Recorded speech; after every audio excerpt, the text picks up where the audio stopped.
Mexico's a country that surprises you at every turn.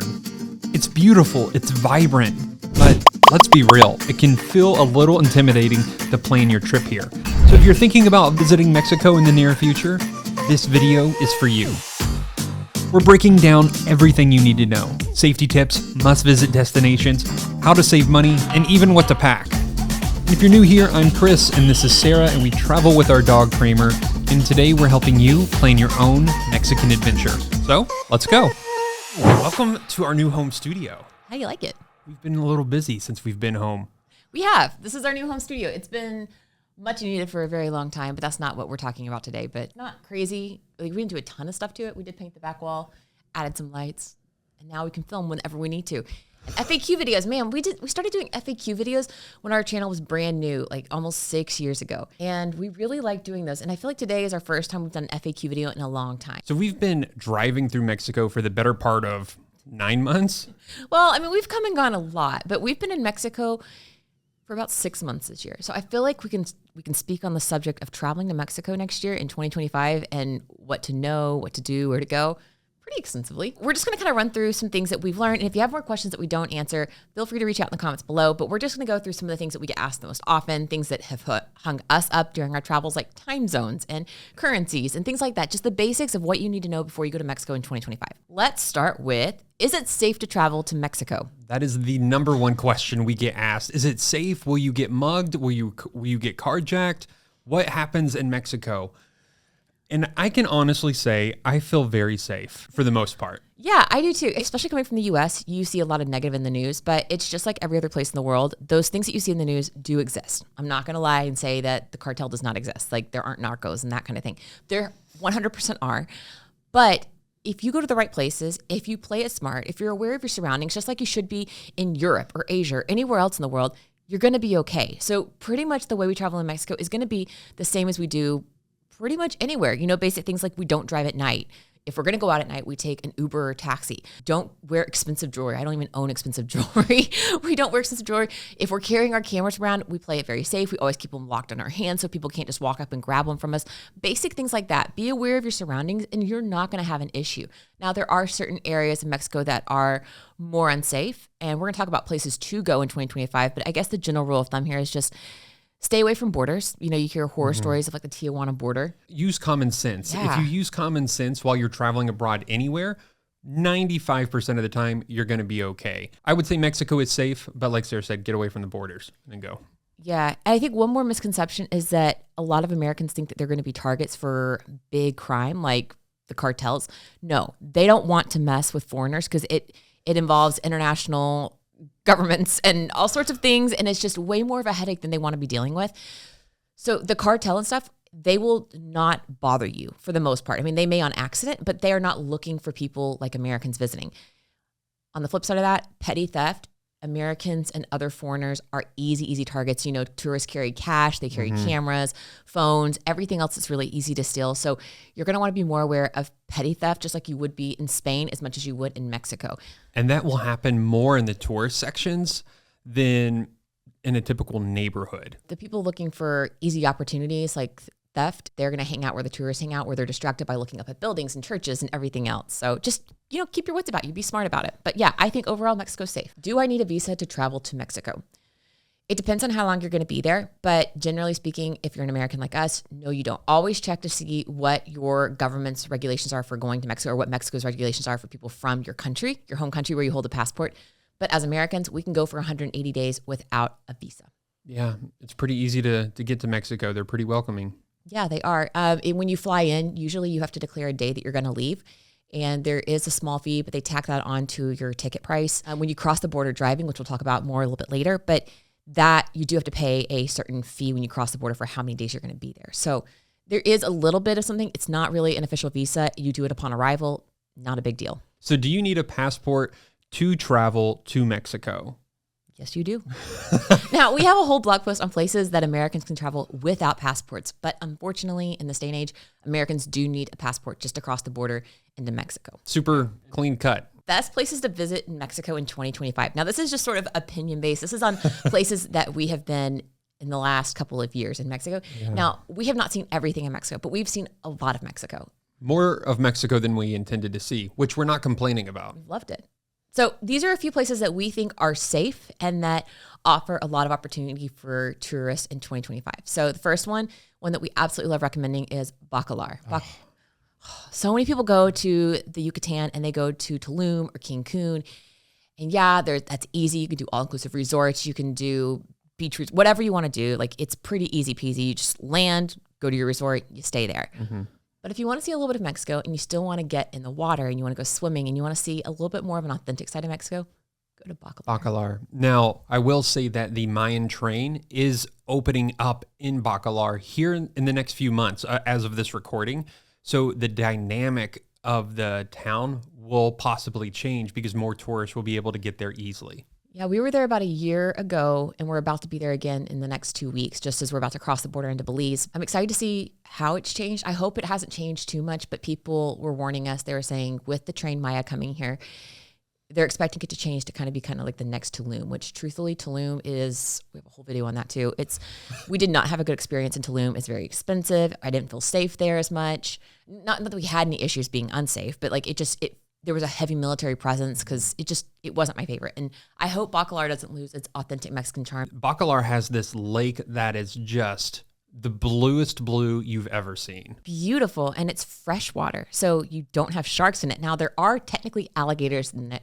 We never saw it. And we were just told to kind of listen to the locals. They'll tell you where to stay away from in it. But generally speaking, you're not going to see alligators in it. But the water, you can see straight to the bottom in some parts. There are parts where it gets really, really dark, but that's because it's an underground cenote. And if you don't know what cenotes are, there's tons of them in the Yucatan. And they're essentially these like holes in the ground that are full of water that you can swim in. But some of them are like in this lake, and then it gets really dark, and then it'll be really light blue. So really beautiful lake, fun to swim in. We took a boat tour when we were there via Airbnb experiences, and even our dog was allowed. Oh, it was so nice. So beautiful. The next place we would suggest you to go in Mexico, if you're looking for more of a beach vibe, but you don't want all the tourists around, is La Paz, Mexico. La Paz, that's in Baja California Sur. And this is perfect for if you want to go when it's winter in the U.S.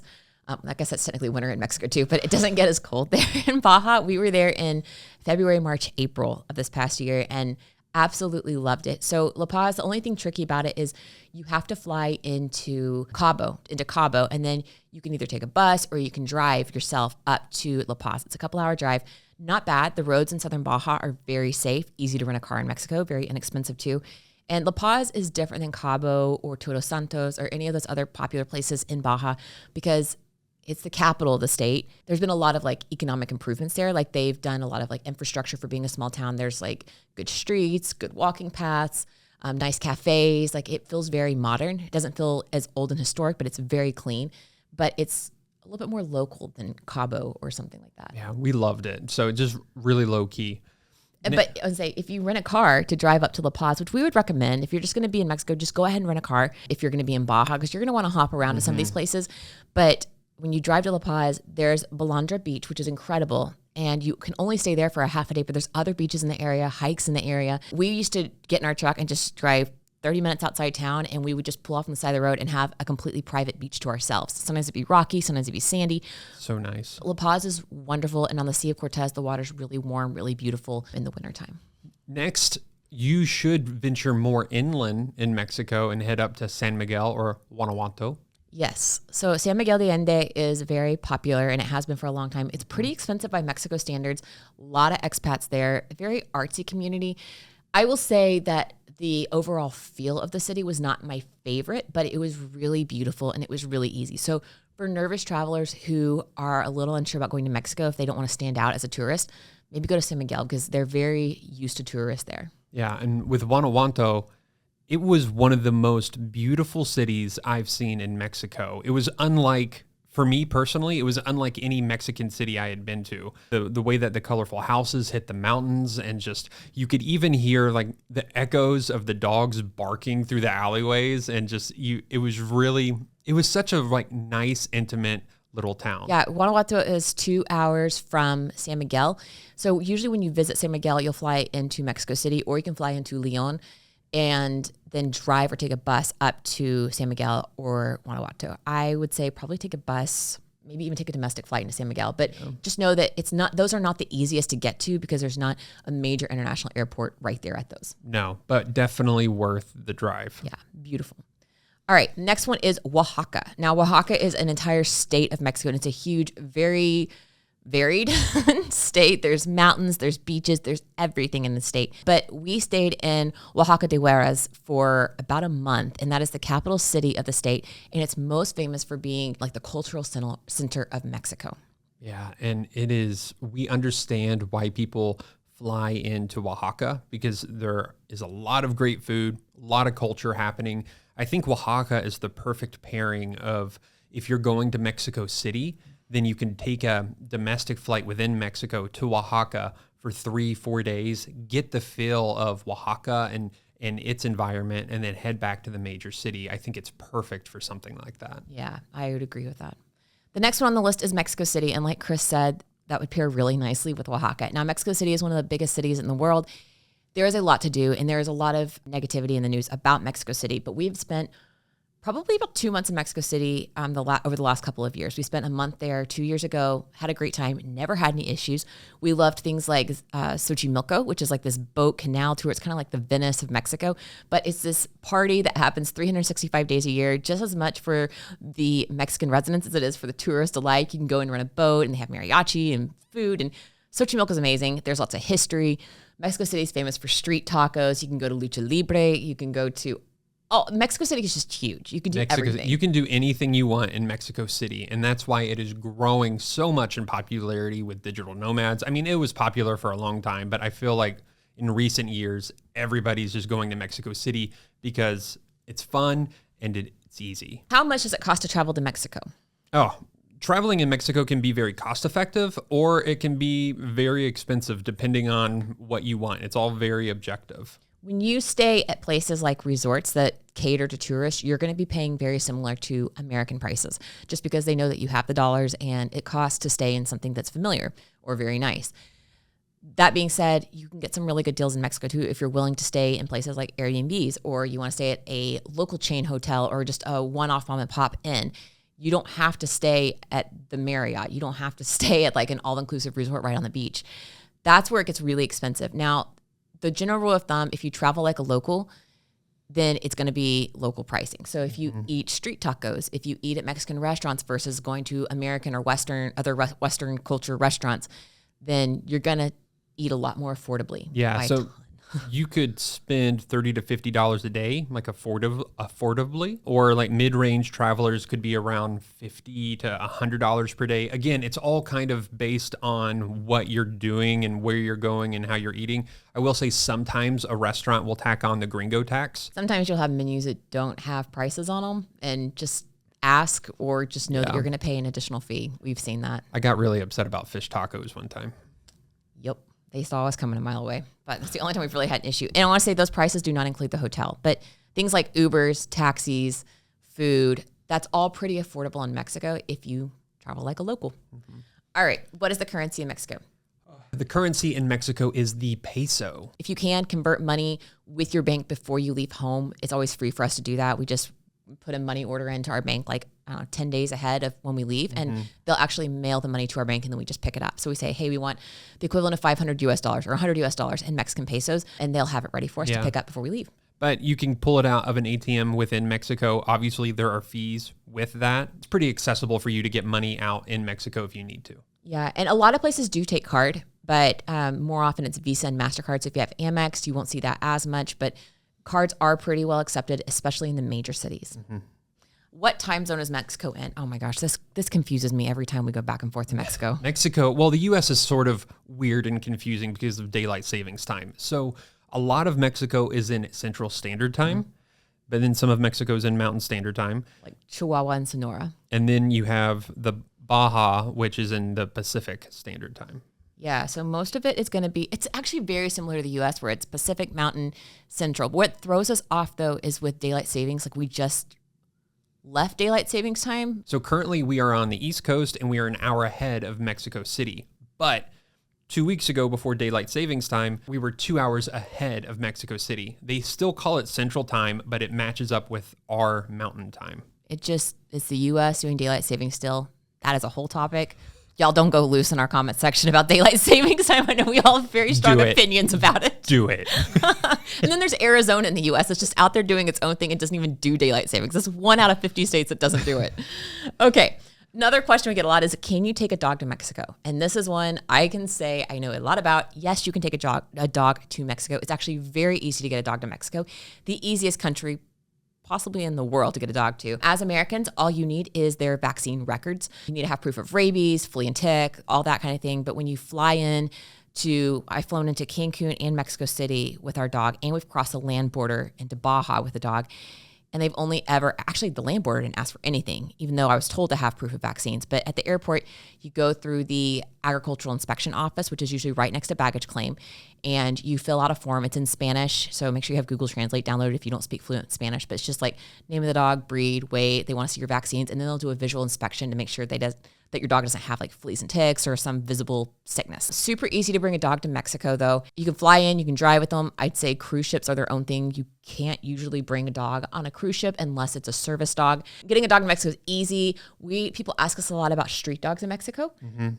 We've never really had a huge problem with street dogs. No, the street dogs are actually pretty docile and like they stick to themselves. And if you wave your hand or, shoo, go away or whatever, they'll go away. It's really the dogs that are domesticated in the houses you got to watch for. Those things are vicious. There was this one house, it was actually in La Paz. And I remember we used to walk by it every day on our way to like our favorite coffee shop from where we were camping. And this one house had like 7 or 8 chihuahuas. And you could see them. There was like this much room between the ground and the bottom of their fence. And they'd all be there. They'd scare me to death every morning. I knew it was coming. They still scare me. They just bark at you. They're kind of aggressive. But other than that, the street dogs are pretty harmless. We have a little thing of pepper spray that we always keep on our keychain just in case. But don't bring that onto a plane. You're supposed to check that if you're going to bring it. I actually had mine confiscated because I wasn't thinking when I went through security recently. So that was fun. But yeah, pepper spray is allowed there. Will my cell phone work in Mexico?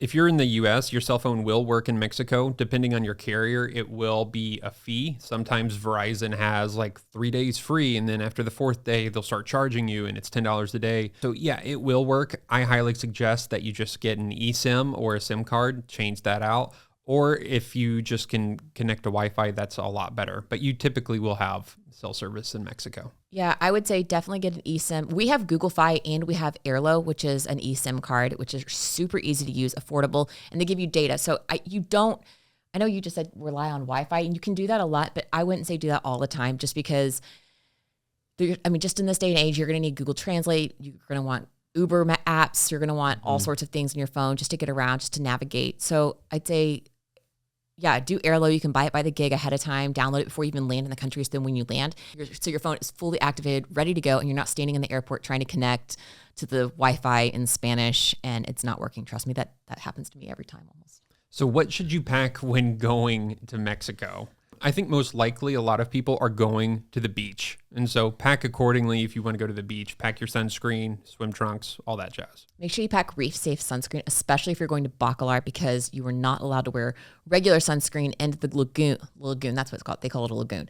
In the lake, lagoon, whatever you want to call it, because it does damage the living things in the water. Mm-hmm. So you want to make sure you're wearing something like Think sunscreen, or I think Blue Lizard is safe. It's better for you too. It does a good job. The zinc oxide does a good job blocking the sun, and that's coming from somebody who's very fair-skinned. But if you're going to Mexico City, remember that it is 8,000 feet up in the air, and it does get a little chilly. So bring a light jacket, bring something, just pack accordingly. Yeah, check the weather ahead of time. That's a good point. Mentioning the elevation, there's nothing you can pack for elevation, but you're going to want to pack layers and comfortable shoes. Oh, that's one thing.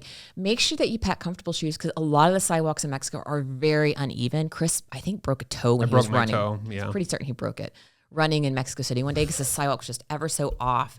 And were you running? No, because you were wearing sandals. I was just walking. Size 13 feet. Sidewalks that aren't even, it's disastrous for me. It hurt for months. So even if you didn't break it, just wear comfortable shoes that you are going to be able to navigate those uneven pavements. Yeah. So how to get to Mexico. There's 3 ways you can get to Mexico: driving, flying, and cruising. We've done 2 of the 3. We've never cruised into Mexico. If you're going on a cruise ship, a lot of times they will handle everything for you, is my understanding. Have your passport on hand, but you're going to pull it to the cruise ports and get off that way. But if you're flying and driving, you're going to have to do a little bit more work on your own as far as going through customs. You're going to have your passport ready. If you have a dog, make sure you have all their rabies vaccines ready.